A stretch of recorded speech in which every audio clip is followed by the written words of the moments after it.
So good evening, everyone. I'm Paul Volkers. I'm with MRV Architects here in town, and we're the lead design firm that's working with Norwegian Cruise Lines as they study options for their recently purchased property in the waterfront in Juneau. And as we get started, I first want to say that the weather's been tricky, it's been hard, and I know it may be a little difficult for people tonight, but we think things are stable enough. We're going to give it a shot.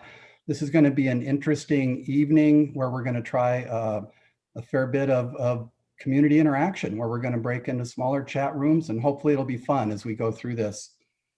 And before we get going, as we start, I think it's important to say that throughout this project, we recognize and acknowledge that we are in Juneau on the traditional native land of the Akwaan and the Takukwaan.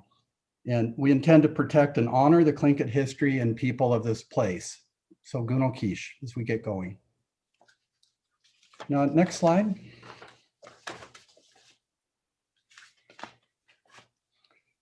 So to give you a sense of how we're going to play this tonight, this is the second of probably 4 public meetings we're going to have through the early design parts of this project, stretching over the next couple months. We had a first meeting 3 weeks ago and very well attended. We had roughly 150 people, maybe 180 links or something.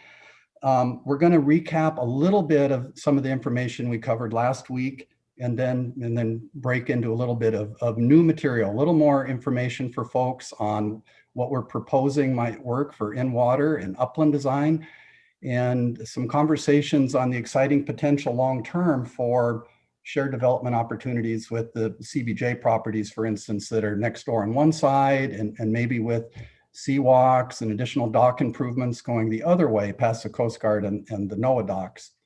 One of the fun things tonight is we're going to break into group conversations, and again, be a little gentle with us because we're inventing this too as we go, but we're going to try to break everybody into smaller conversational groups with 8 or 10 people and give you 15 minutes or so to talk amongst yourselves, to generate questions, high-level ideas. What are we missing? What are you concerned about? Just some ways for getting some feedback. And then we're going to get back together. Pat Race is going to lead us through a few fun polls while we kind of assemble the material you put together. And then Howard Sherman will lead a Q&A process as we go through this material from people. So that's our general outline, and we're not going to go any longer than about 90 minutes. So again, 30 minutes new info, 30 minutes or so to do some breakout and conversation, and then a Q&A for the final 30.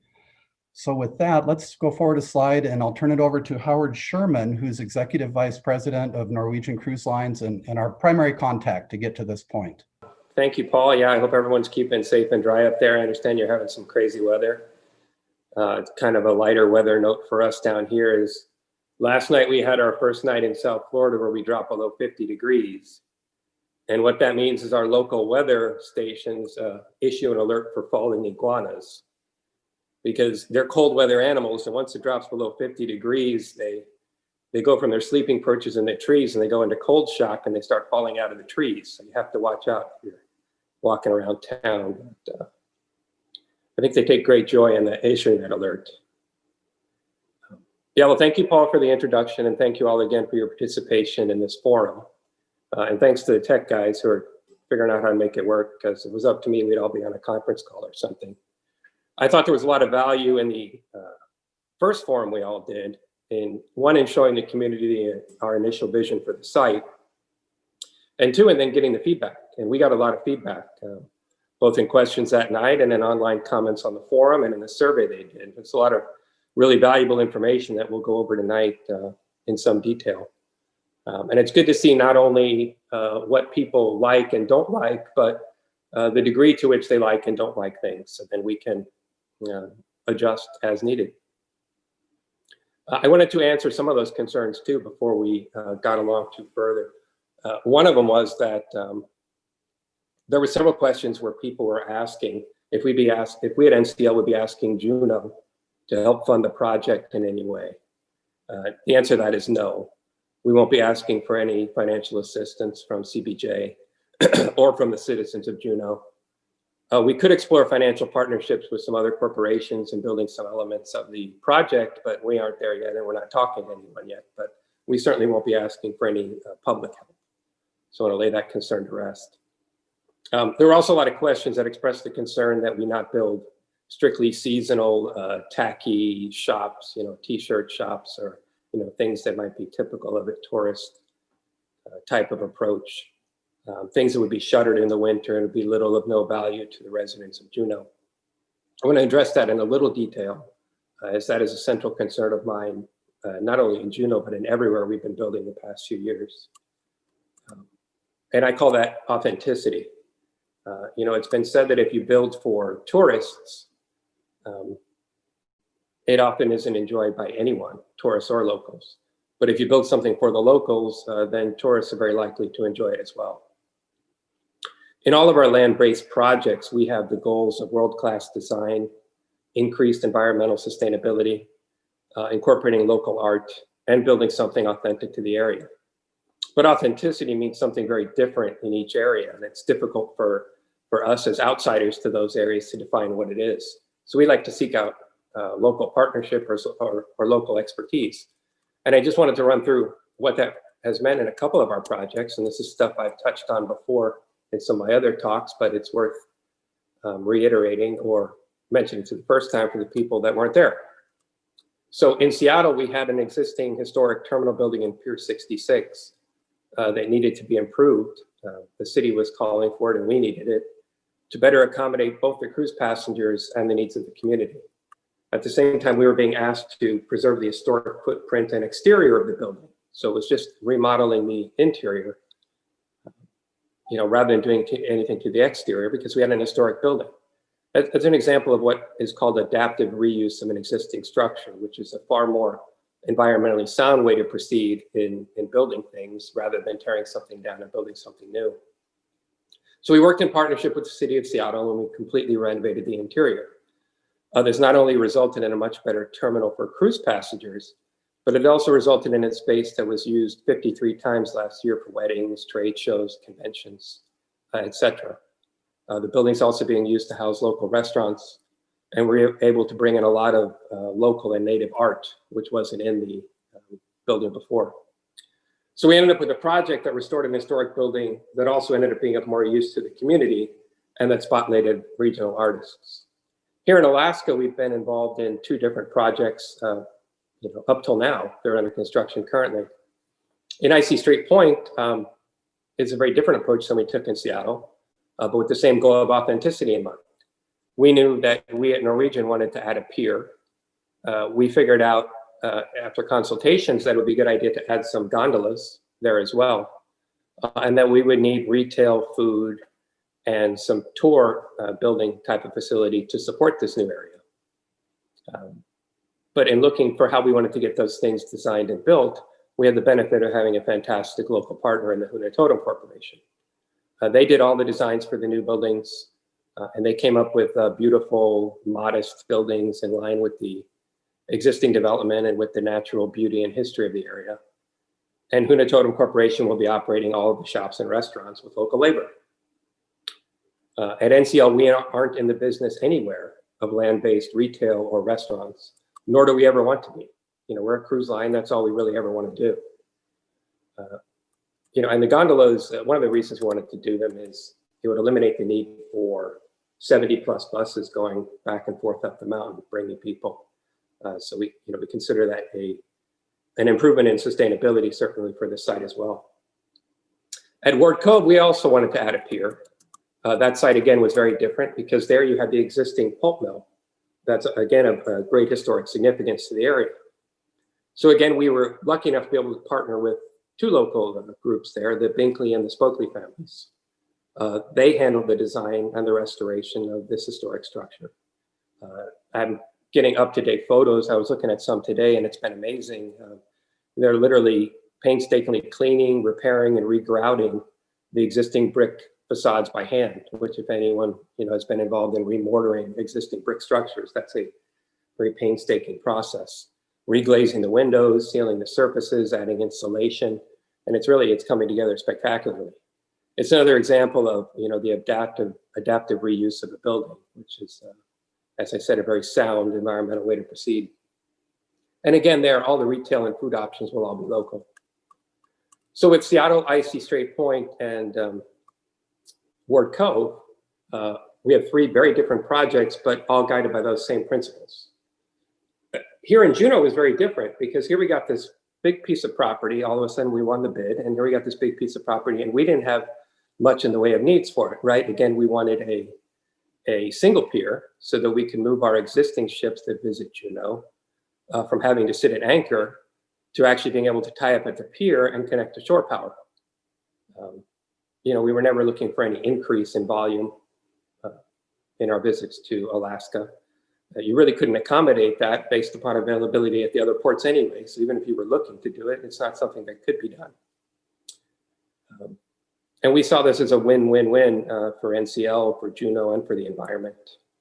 Like I said, we don't want to bring any increase in traffic. We just want a better solution for the ships that are currently scheduled to come here. We had to start from scratch here in Juneau. We didn't have a natural local partner. And I certainly wasn't going to try to figure out what was authentic for Juneau on my own. And I didn't want to bring in a Miami design firm like we use for our Miami terminal, or a New York firm, or even a Seattle firm. They would very likely get it wrong. So I remembered in my previous visits to Juneau that in walking around the town, I had seen this Walter Soboleff building, which I thought was just fantastic. Absolutely blown away by it. I found it to be a stunning building, particularly with the use of the local yellow cedar used there. And it's authentic to its mission, you know, as a center for Native heritage and art. So this was the kind of authenticity I was looking for. So I said, well, let me look up who did that. And so you go to Google, and you know, I was very happy to find out that it was a local firm. You know, spectacular. So I don't know if Paul remembers, but I think I first emailed him, and then we got on the phone probably for an hour or two, and then we had our partner.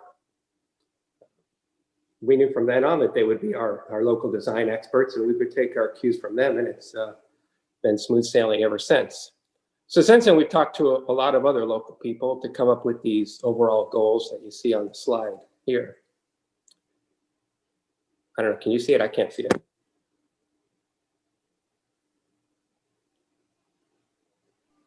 Yeah, Howard, I'll switch to this one right here. I think this is some of the other goals. Can you see the screen, Howard? Yep. Okay, great, thanks.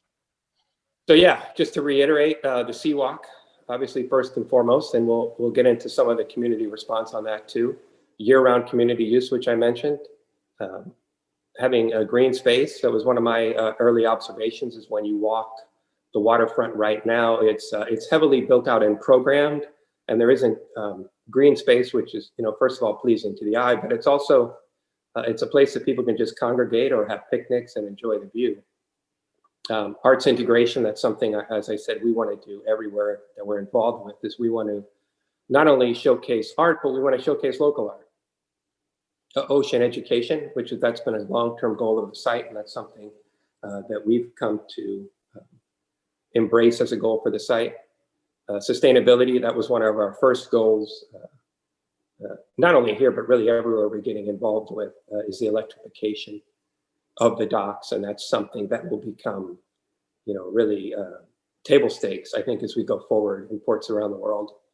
Accessible waterfront opportunities, and so in Juneau especially, but in places around the world that benefit from world-class design, where you have the walks that you can do, whether it's around a harbor or adjacent to the ocean, whatever it is, those turn out to be real assets for the community, for everyone involved, and I think they benefit not just tourists, but residents.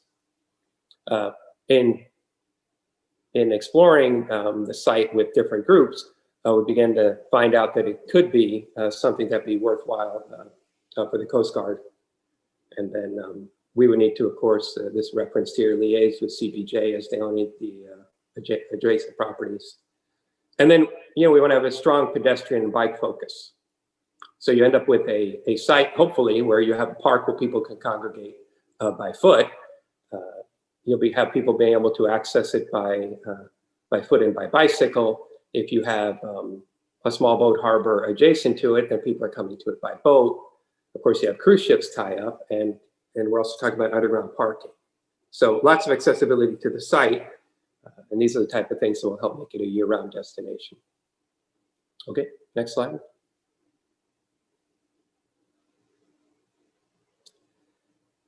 Yeah, so this is where we're talking about the initial survey results, and they're interesting.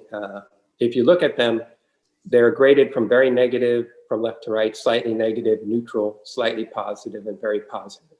And so for the most part, all these elements, if you look at them, were adjudged to be positive or somewhat neutral. And if we start with the upper left, restaurants and dining was mostly positive. When you looked at the comments behind some of that, again, there was the focus from people and the concern that it be local restaurant offerings, which we certainly understand and agree with. Retail space was very mixed. And there, if you look at the comments, the people that were negative to retail space, what they didn't want was the typical tourist trap type of retail offerings that you could see in any port around the world. I know the retail space, whatever we have, will be local offerings. Commercial office space was perhaps overall the least popular, and that's not one of our top goals for the site anyway, so that's fine. Housing was largely popular. You see the majority of opinion is on the positive or neutral end of the spectrum. Park and green space, of course, is off the chart positive, which makes a lot of sense, but still I'm glad to see it. Visitor services and information is seen as positive. Museum or interpretive center, and this goes more into the ocean center, long-term plans for the site. Arts and entertainment, which would be great for the site. It also helps fit into the surrounding district. The ability to use it for events or for speakers, which I think that's great. We should definitely have multi-use, multi-purpose sites there that people can use year-round. And then habitat and water access. And one of the things that was a learning for me, even as recently as this past week, is how limited the actual access to the water is in terms of people being able to go down and get in the water, like on a kayak, is in Juneau. And that was kind of eye-opening to me. And that's something that I definitely think we need to incorporate as early as possible in the construction phase so that people can start to enjoy it. Okay.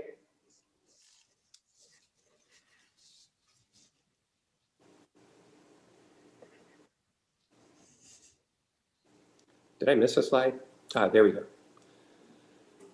Yeah, so, and Paul alluded this at the beginning. So one of our goals from the beginning was to recognize the historical nature of the site and its importance.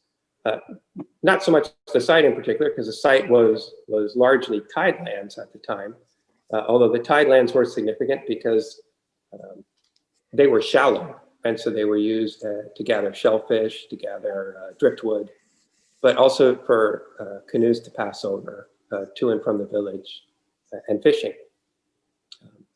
And so we want to honor and respect that heritage. And we also want to be able to, not only with the name of it, but also with information on the site, use that as a way to continually enrich both the residents and the visitors and to educate them about the history of the site and of the surrounding area. And certainly also with native arts integration on the site as well.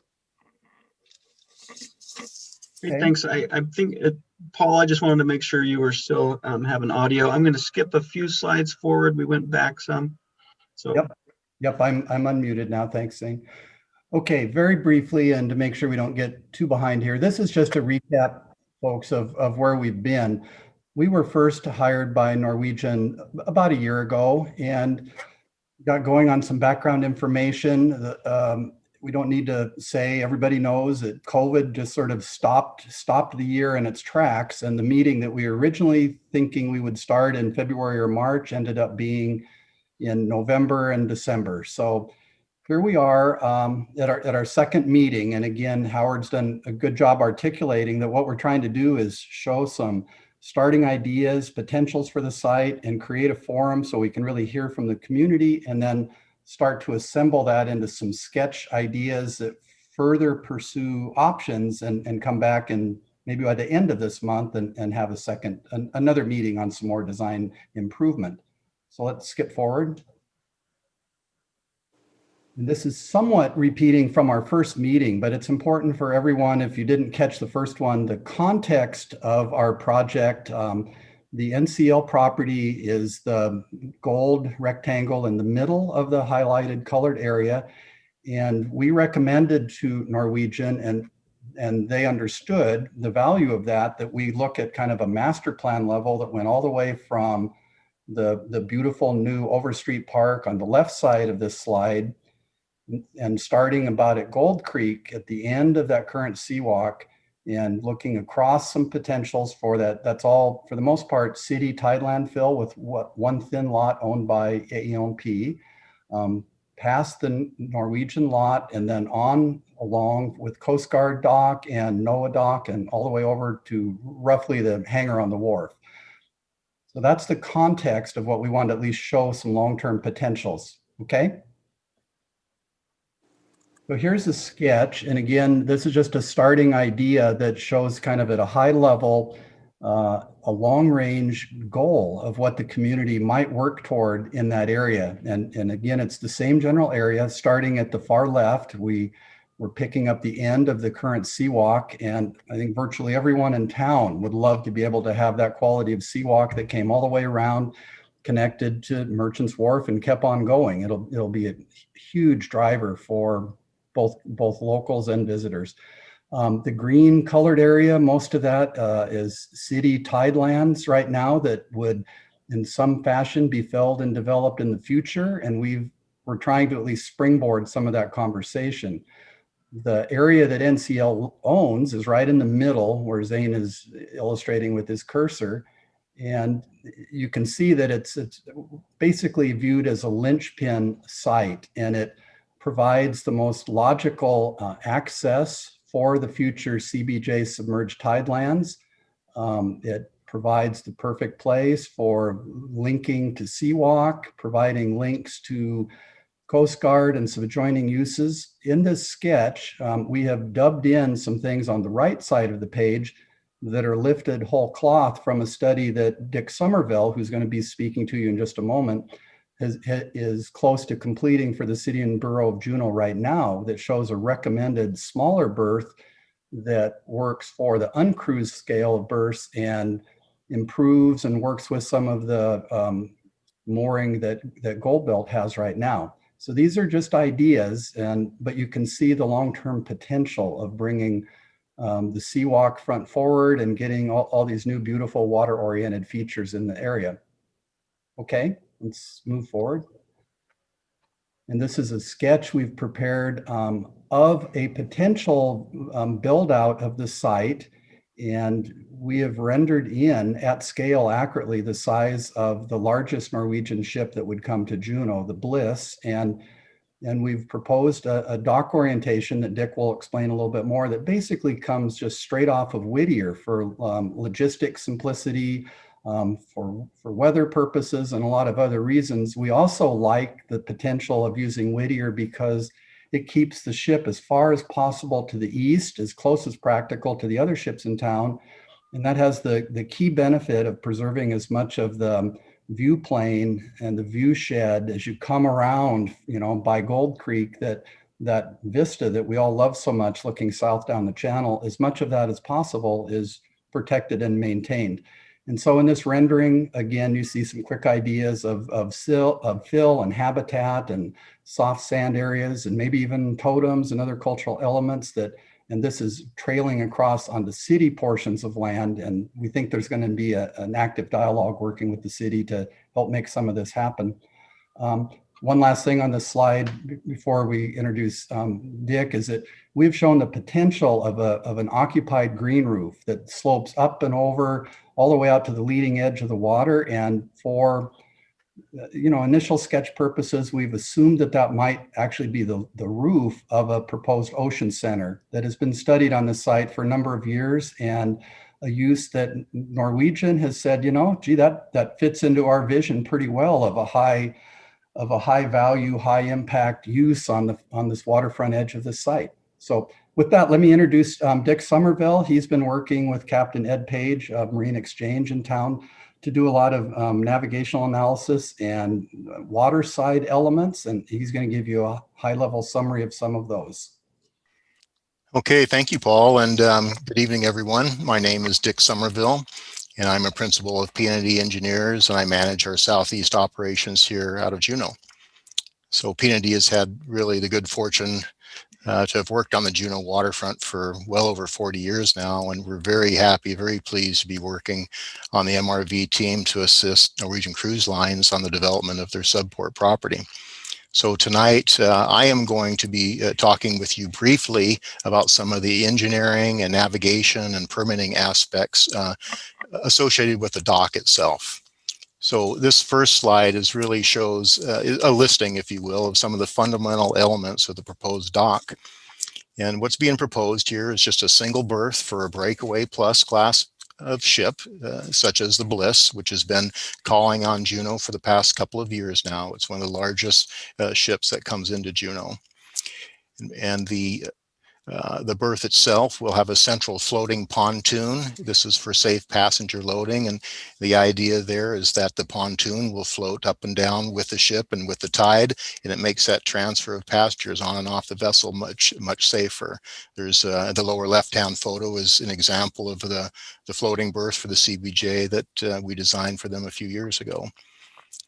And then to access that pontoon, there'll be a vehicle and pedestrian accessible transfer bridge that would lead from shore from a pile supported approach dock onto this pontoon, and that would provide access down onto the dock itself. That middle photo on the bottom there is a sample of a transfer bridge with the vehicles on the left and the pedestrians on covered shelter, under covered shelter on the right there.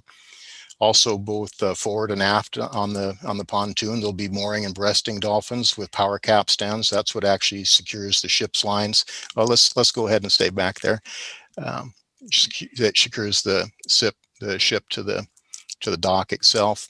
And as Howard had mentioned, one of the primary objectives for this is to reduce emissions in the port, and in order to do that, there needs to be shore type power to the ship. And this is a fairly technical issue. We won't get into detail about it tonight, but it has a lot to do with available power, has to do with what new utility infrastructure requirements would be for the power utility, as well as power charges and stuff like that. But shore type power is an essential element that we're trying to incorporate into the design. And then as well, water and sewer utilities to take on water, to discharge sewer, that would be coordinated with the CBJ. The other smaller elements, there'd be dock power and lighting just to be able to operate the power capstans and that sort of thing. So let's move on to the next slide. One of the first things that we did actually last year when we were just getting underway was to perform what's called a meteorological and oceanographic study, a med-ocean study. This is really a study of winds and waves and currents and tides and that sort of thing. We need to know these things so we can properly site the dock. And what you're looking at here is an oblique view right down Gastineau Channel.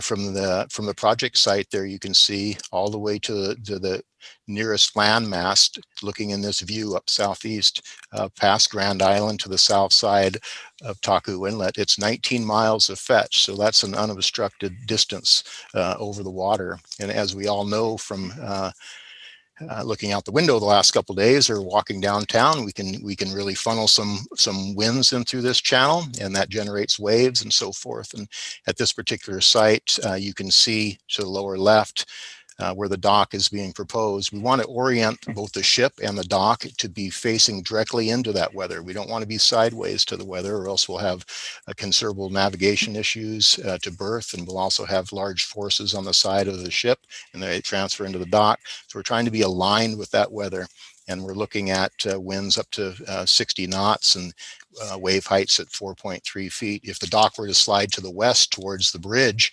the wave heights there actually increase up to 7 feet. So this particular site is tucked in. It's a little bit on the lee of the rock dump there. So let's go on to the next slide. This is really just a view of the entire port. It's showing the 4 existing berths at the CBJ cruise ship berths, the South Franklin dock and the AJ dock, along with the proposed Norwegian Cruise Lines dock here. And so that provides a total capacity of 5 ships in the port under this plan. And really that's the same capacity as is currently. What if the NCL dock is constructed, what would happen is that the anchor position, which is about midship on the NCL dock, that would be eliminated completely. So there would no longer be ships at anchor. That ship would move to one of the berths. And so the anchor position is completely deleted under this plan, and the capacity in the port remains at 5. So let's move on to the next one. This is an image of a large cruise ship at the anchor position, and with its ship power running. You can see the emissions that come off the ship when that occurs. And what you can also see from this anchor position, that it's very near where the NCL proposed dock is. Like I say, if you look to the left toward the subport dock, we're less than half a ship offshore from the existing dock right there. So the proposed dock is in a very similar position, closer to shore, about 500 feet from what you see here in this image. And so what happens is if this anchoring position is deleted, it reduces this physical obstruction in the middle of the harbor, and it reduces the navigational hazards for smaller vessels as well as the seaplanes and so forth.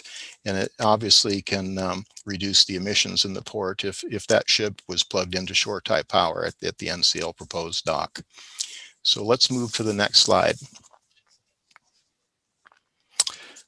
This is a very telling slide, and this was prepared by one of our team members at Marine Exchange. Captain Ed Page and Matt York had a lot to do with this, and this image really says quite a bit. What you're looking at here is an overlay of all the small lightering vessels that go from an anchored ship position to the lightering float. And on a yearly basis, that's some 800 transits for these lightering vessels that go back and forth and back and forth. So each one of these have diesel power, and so each one of these is creating some emissions. There's navigational issues that are created by all this traffic, not only by smaller vessels, but also the seaplanes, like I'd indicated. And this would essentially go away. With no longer a ship at anchor, the ship comes to the dock, and we don't have all of this traffic, as you can see here. So it's a real important feature that we wanted to bring out and make sure people were aware of. Let's go on to the next slide. This is just really an overview of some of the permitting process. It's multi-level, multifaceted process. It's very involved. It's the local, state, and federal level regulatory agencies will be involved with all of the reviews that are required for a project such as this, and it takes a long time to get through that process. I thought I would just list a few of these permits. The lead federal agency obviously would be the Army Corps of Engineers, but there's several other federal agencies. The Coast Guard would be involved. Obviously, if they were to use this dock as a multi-use dock, there need to be a use agreement for that. And they will also be doing an independent navigational review of the whole facility and the port. National Marine Fisheries is a very important agency here. There'll be formal consultations to evaluate the impacts to marine mammals and essential fish habitat under the Endangered Species Act and the Magnuson-Stevens Act. Those consultations are lengthy. We're very familiar with what happens there, but it can take quite a bit of time to get through that process. Of course, Fish and Wildlife Service, they review bald eagles and sea otters and so forth. At the state level, a number of agencies would be involved. Department of Natural Resources handles the submerged lands. This dock would be sited partially on CBJ submerged tidelands as well as state tidelands. There'd be lease requirement for that. Department of Fish and Game would be looking at fish habitat, probably closer to the Gold Creek area. Department of Environmental Conservation looks at water and sewer connections and stormwater, so forth. And at the local level, the CBJ has many authorizations. This will go through the Community Development Department and the Planning Commission. They'll be looking at zoning type of issues and land use and would have their approvals. The Engineering and Public Works Department would be looking at connections for water and sewer, like we talked about, and grading and drainage, that sort of thing. And then all of the buildings being proposed would have to go through the building department for review as well. So this is just a high level overview. It doesn't include all of the permitting agencies, but the most of them are listed here. And so far we're just in planning, and this process has yet to begin. So with that, I'd like to kick this back over to Paul, and you can continue.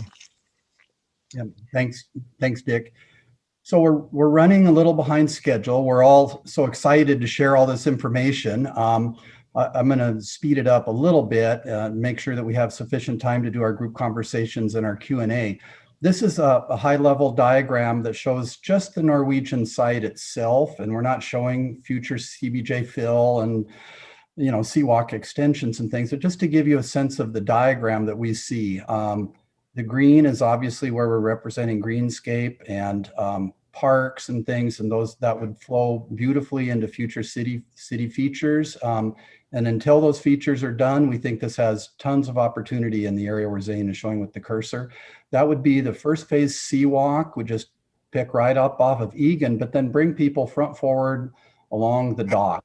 One of the things that we have proposed, and it's not locked in concrete yet, but we've had a positive initial conversation, is that a new perpendicular dock here, just by inspection, radically changes how the Coast Guard comes and goes from their dock. And their dock is in fairly tough shape right now, and it's tricky in a certain climate we're in to get federal funding. So what's proposed is fairly simple, that Norwegian builds a beautiful new state-of-the-art dock, and they would use the outer face of it, the west face, and the Coast Guard would use the easterly face of that. And details need to be resolved, but that philosophical potential deal has had support from the high level with all the players. What that does suddenly then is allow the front face, or the nearly front face of that dock, to then be the right place for a seawalk. So there'd be tons of kind of win-win opportunities about that strategic change. The other thing in this diagram is that we've shown a diagonal kind of red colored feature that we're representing as a possible interior street, kind of a promenade atrium kind of street that takes people from the dock area and then the seawalk to the parkscape and back and forth. If you look at this diagram level, you don't see any parking. That's the other critical thing, is if Norwegian is trying to get an acre of greenscape and we want to have some building and support spaces, I mean, where's the parking go? So let's flip forward a slide and let me show you a couple options. So this looks very detailed. What we've been doing is studying the reality of if you were trying to put parking underground, which is something that Norwegian has entertained as a possibility. This is the sort of scale it would take to do the parking that you need for a Bliss class cruise ship. So this is showing 15 or 20 big cruise buses, medium-sized cruise buses, and another 60 or 80 vehicles. And the long and the short, once you have the access roads down and to this subterranean parking and things, it essentially uses most of the footprint of the site. So it's a big commitment, but it's the way that you can do some of those beautiful pedestrian friendly features at the main grade plane. Another feature you see that we're looking at that's bulleted here is that Norwegian would like us to explore doing electrified bus and vehicle hookups in the garage, so that this may be the first element of a major change to an electrified bus fleet for the borough. Okay, let's move. This is a very simple diagram, then zooming in a little bit on the main upper floor, and just to hit a couple high points. And again, this is just a diagram. And so this is what we're hoping the community can do, is help us talk about what would be fun to do, what would be the most meaningful things to make this a lively year-round space that the community would embrace. In yellow is, again, the proposal of doing the Alaska Ocean Center. And again, that design had started even before Norwegian purchased the lot. And so some of that good work that's been underway for a couple of years is still in place. And that may well be a good anchor tenant use for that area. You guys may have, the public may have some other suggestions to consider. You can see the street that we talked about. And what that does is it pulls people off the dock, and you go back, and to go onto the buses, you have some escalators, just like at SeaTac or something, that take you down, and boop, you're at the buses. The beauty of this diagram is that the pedestrians and the vehicular traffic don't overlap really at all. And so you're able to manage that safely and attractively. We've shown the potential of a couple kind of high-end restaurants, something on the front flanking that walk. Might be a beautiful opportunity for some new, high-end seafood restaurant or something. We've shown a similar kind of cafe option on the backside of that walkthrough that would animate and work off of the park. Maybe that's the perfect place for an expanded sacred grounds or something. In blue, we've shown an idea. We've had some suggestions from the community that what we really need to talk about is improved daycare downtowns, because that's such a key integral part of an economic solution for families anymore.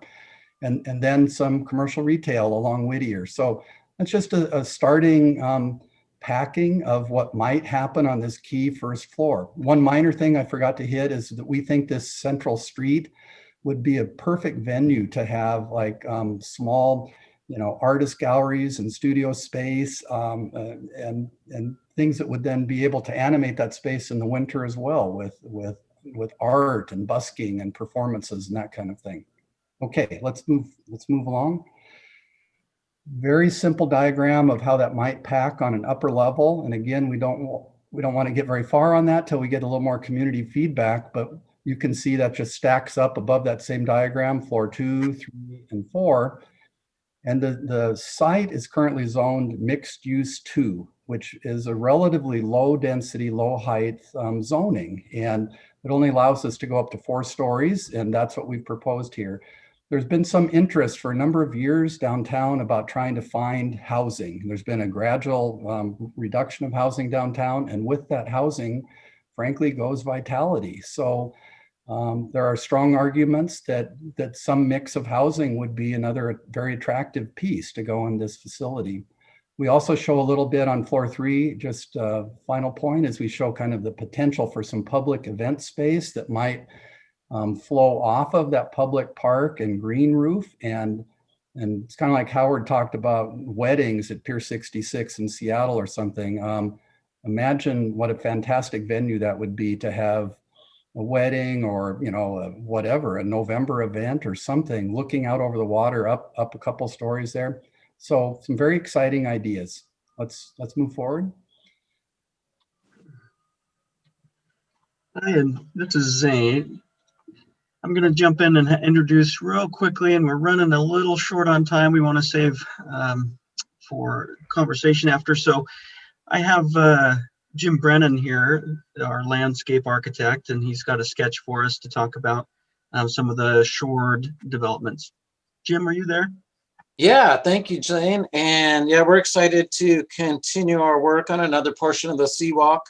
I think there's a lot of opportunities here to really create a design that will draw people in, give them access to the water, create these touch points along the Seawalk. We also think that there's an opportunity here to really create a lot of ecological benefit to the shoreline. We can do things like maximizing the edge and ecotone, much like we did on the other portion of the Seawalk here to the west. Really maybe creating points and coves is what that ecological richness comes from. There could be stairs to the beach, seating, terraces, a way to get out to the water. Maybe there's tide pools that could showcase the marine ecosystem, educational opportunities. Maybe there's even a place to go fishing here. These are the kind of things we'd like to hear from you tonight. Obviously viewpoints and nodes along the seawalk so that it really works for that great bike and pedestrian kind of flow. And then in the park, really just creating a really great draw that will populate that space, drawing people in from Egan to really activate that space, having some great activities that make it a rich place, tying it to the building with all the great things Paul was talking about. And then culturally work with the team, and that could be the next slide. But we were thinking culturally to, just looking at this image of the canoe landing, what if that were on the beach? What other kind of cultural stories could we weave into the project? We've done a number of projects where we've worked with tribes or local communities to find out, what is their story? What is full to their culture, and try to express that in the design. Other things to add, Zane? Thank you very much, Jim. Yeah, and I forgot to toot your horn that you did work on the Seawalk and the whale park area. So he brings a lot of cred and a lot of habitat expertise that we're really looking forward to. The only other thing, I skipped a slide briefly, but just we are being real careful to take in gradients and making this very accessible to everyone. So we're making sure we've studied the slopes, and the access to everything is gentle, and no need for as few escalators and elevators and all that it's an accessible site. Thank you very much, Jim. Yeah, and working with our historic community, we're hoping that this shoreline and culture that we have in Juneau can somewhat be brought back to life in this area. Yeah, we're looking forward to hearing your ideas tonight. Yeah, thanks. And Paul, do you want to take us into the next area? I think what we do now is we throw this to Pat Race, our brilliant host, and he's going to tell us how we're going to break into conversational groups and try and do that as efficiently as we can and get our time. Great, thanks, Pat. So Paul and Howard, if you're unmuted, Yep. I've looking through the questions, and I did want to just quickly point everyone, and we're going to take a lot of these Google Doc questions that are posed and make sure to plug them into our frequently asked questions that's on the MRV website. You can click on there's a big banner at the top. It's really easy to get to. So you'll start to see some of your answers hopefully come up in these frequently asked ones. But one of the things I was seeing browsing through the different Google documents is questions regarding the naming, the Auk Landing, questions around cultural and inclusions and where those are coming from. And maybe Howard, I know you've been having those conversations, and Paul, we've also been involved with MRV design with cultural designs. Maybe either of you can jump in and start speaking to that. Yeah, I'll start off and then kick it to Paul. But when I was researching the history of this site, and I alluded to it earlier, not just the site, but the surrounding area, and you found out the importance of the surrounding area to the native people before there was a displacement that went on. And, there was a nearby Auk village, which was, I believe, the summer residence at the time for the peoples. And our property in particular, as I said before, the canoes passed over, which, is really, I think, I don't know, poignant or something, given that we're going to be using for a marine purpose going forward. And so this idea of Auk Landing, because it has historical reference to the Auk people, but then also as a landing site now in its new nautical purpose, I thought would be a good idea. But what I wanted to then do is become further educated on it and bounce that idea off the people at Sea Alaska Heritage. And so I've been talking with them since, and they've been fantastic, and they really embraced the idea, and they've been sending over some great history for me to learn more, and some wonderful pictures as well. And Paul's been doing his own research, so we'll let Paul take it from there. Oh, sure. I think you've hit many of the main issues. I guess I would add that as this project develops, we're going to be focused on creating a conversation so that we get an opportunity to understand what people understand about the site culturally, historically, and how we might best integrate future positive aspects of the local cultural connections into what happens here. I think there's some easy no-brainers that everybody loves, the kind of water access that we've started to get with Overstreet Park and the Whale and some of Jim's features where you can step down to the water, you can go fishing, you can put your toes in the water, that sort of thing. That true access to a living waterfront. And it's very easy for all of us on our team to get pretty excited about a place where, like for celebration, instead of having a canoe come up to a lighter dock or something, where you actually can pull a canoe up, just like in the images, to some nice new sandy beachfront, you know, that includes some habitat and includes these beautiful people spaces. So that's what we're trying to do. So conversation first, and then see what we can do to recreate some of that. I guess just at a personal level, it's been interesting to me that there were a lot of things that have happened through the history of Juneau that were not really admirable or resolved well in that whole area of the village. And I think we have a chance to at least listen and acknowledge and try to do some positive things from that. And I think that's going to resonate with the community. Great, thanks. The next question I've seen come up in a few of these Google Docs is partnerships with local businesses, or and there's been a number of the ways that's been asked. But Howard, do you want to share, or what do you intend to do with making some local partnerships, and how do you imagine that developing on this site? Yeah, well, you know, the first thing is we're trying to determine what it is we're going to build, right? And so what is the mix of housing and retail and restaurants before we can get too much further in those plans. But, you know, and I've said early on that that Tracy's been there for a while, and we'd love it if she could stay on there for sure, which I think she wants to do. But beyond that, no, we haven't been out, you know, actively soliciting other tenants on the site at this point yet. I think it's you know, that's a step further down the road.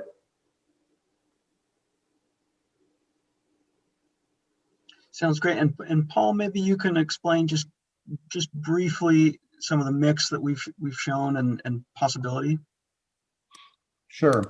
And again, we've talked about the Ocean Center, and I know there's some Ocean Center people that are listening tonight, and the Ocean Center study on that site actually predates Norwegian's interest by at least 2 or 3 years. And so that's a use on the first floor, and maybe even some lower level connections that seems attractive. One of the things that's been proposed with the Ocean Center is it actually is a way to where you link to the outside, and you actually can come out and have some of that, both the interior visitor center as well as the opportunity to have some exterior experience with the water itself and tide pools and that sort of thing.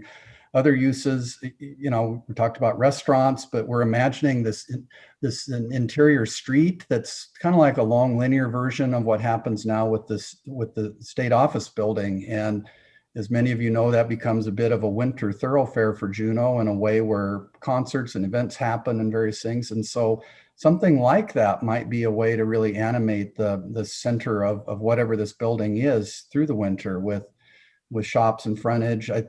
We imagine there's going to be a healthy mix. You know, the mantra is to do a mixed use development with lively reasons to be there that include things that people like to do, but honestly, I think include a lot of careful study on things like housing and just getting some of those counts back.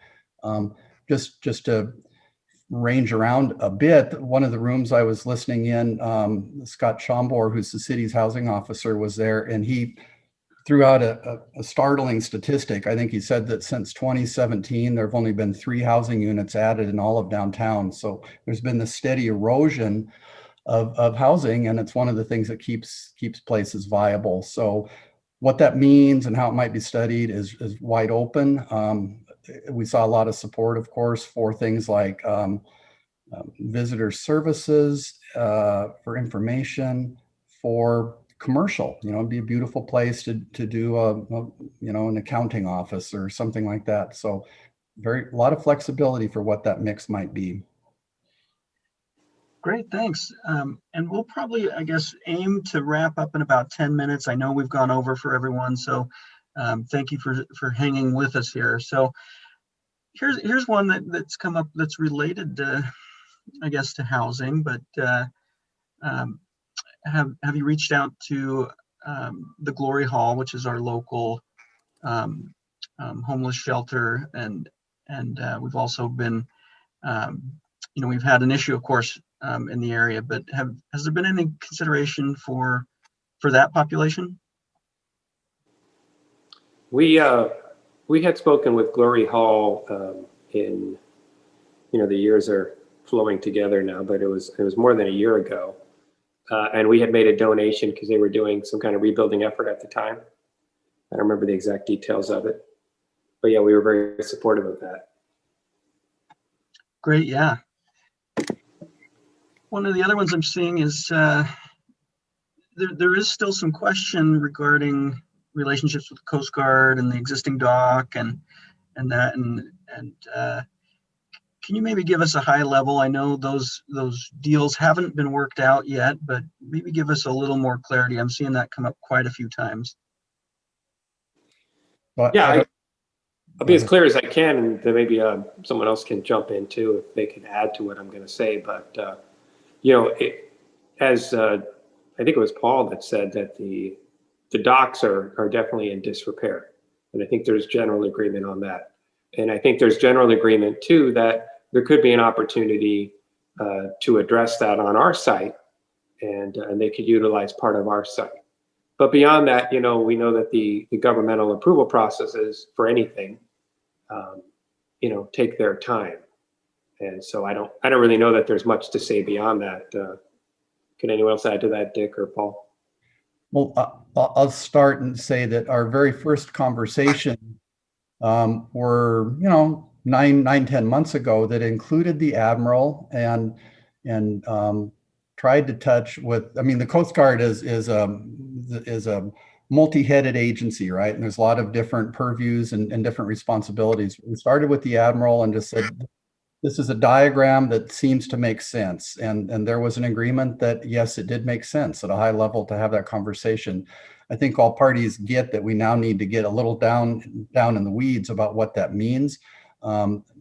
Dick Somerville's done a good job at sketching some relatively specific pieces that happen along the dock face, showing how, the interior side of the new NCL dock would still be able to get 6 buoy tenders and still have space left over, how we would have a small pier that would support the emergency day operations that still have to happen off of there and would not want to be functioning off of the great big enormous main pier. And so there's been some subtlety over how those different types of Coast Guard functions would happen along that face. And I think a general conversation has happened with different levels of people involved in those operations, just enough to test that this seems like it has a lot of merit. But beyond that, no hard agreements have been resolved yet. Great. So the next one, and it's sort of a catchy word right now, is our carrying capacity in Juneau of just how much tourism can we have. And so that means, CO2 emissions. That also just means pedestrian flows and traffic. Maybe Howard and Paul, do you want to speak to each one of those?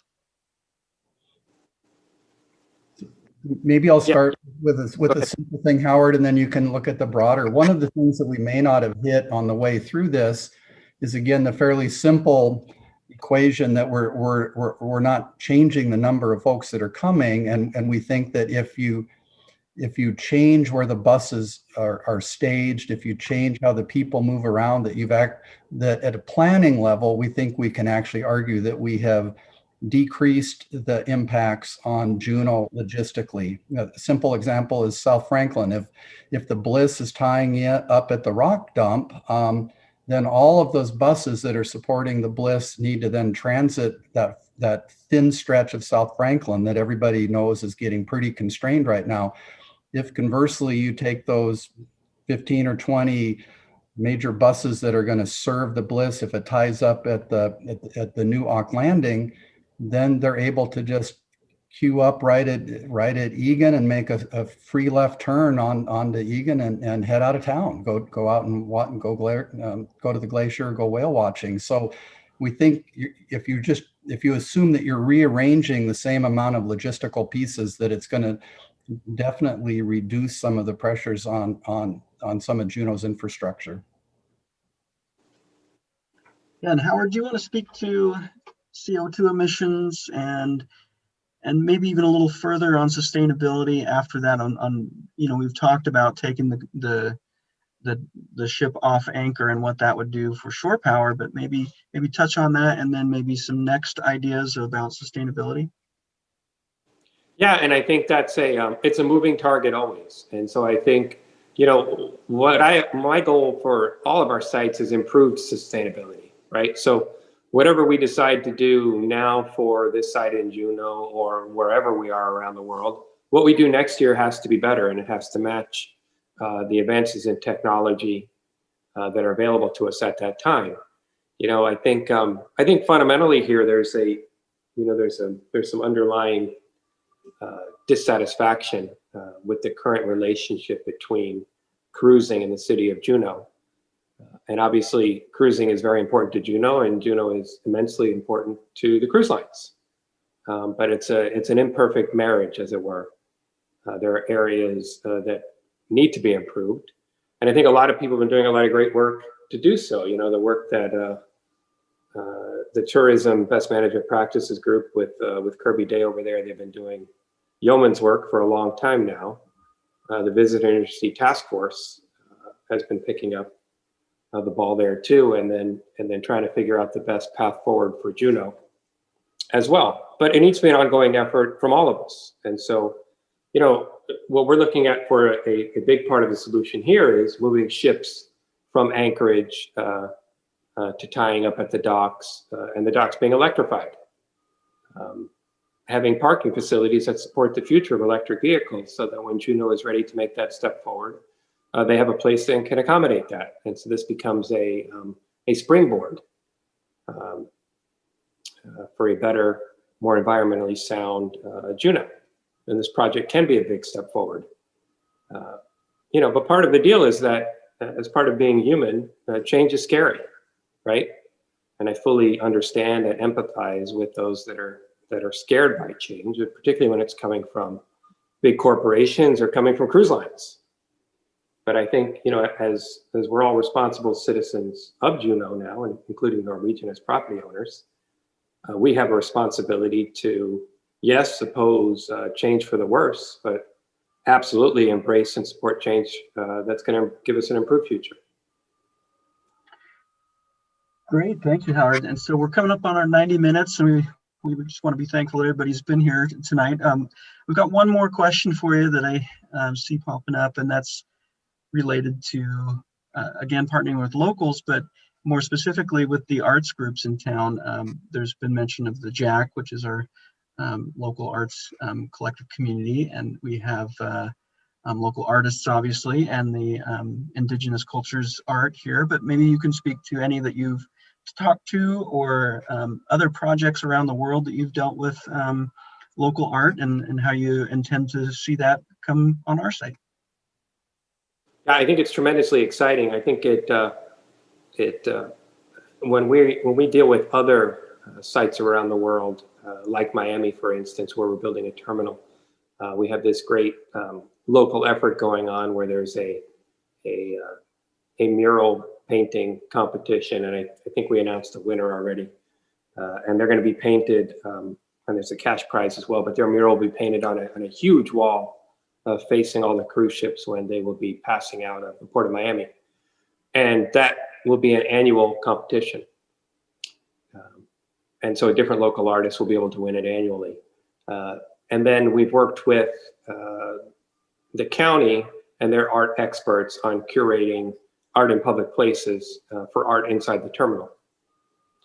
And so there's millions of dollars of art inside the terminal, something like that. In Seattle, we were able to pick our own, and so we picked some local artists, some local photographers, but also some well-known and renowned native artists from the area and from the region. Here, I think it's very exciting because, you know, Juneau, for a town of just 30,000, really punches way above its weight artistically and culturally. And so I think it's a very exciting opportunity to engage with the local arts community and figure out what should be on the site.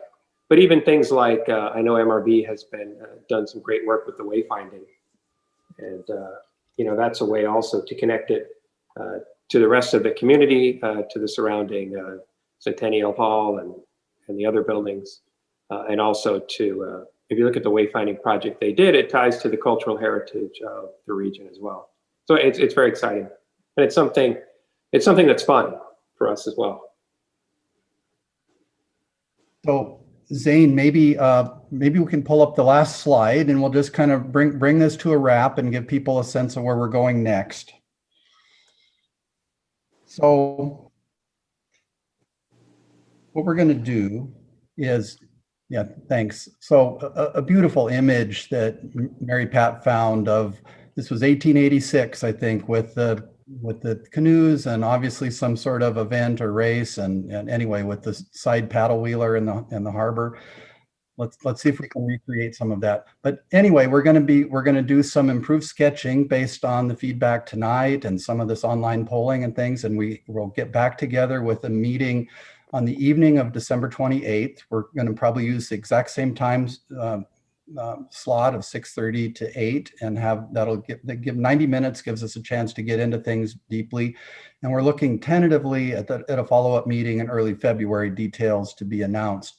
It's been mentioned before, but MRV is going to use, we have a very obvious NCL red bar on our site, and you can go there to get recordings of all the meetings. We're going to have, you can see results of the first polling. We're going to create a new poll based on latest material. We're going to post the questions that were generated out of the small conversation rooms and try to improve our frequently asked questions. So you're going to see a continuing dialogue of response back to the community. And then with what we're assuming is that there will be a lot of traction into more rigorous design starting in the spring and working toward a general possibility of something that was mature enough to present, say, to the Planning Commission for some planning and zoning approvals, maybe by June or sometime this summer. Details beyond that, we really don't know, but that should be an exciting process here for the next couple months. And so with that, we're going to say goodnight for the evening, and we thank everyone for coming out and hanging with us and working through us with this somewhat interesting new technical life that we're needing to live. So good night, everyone, and thanks.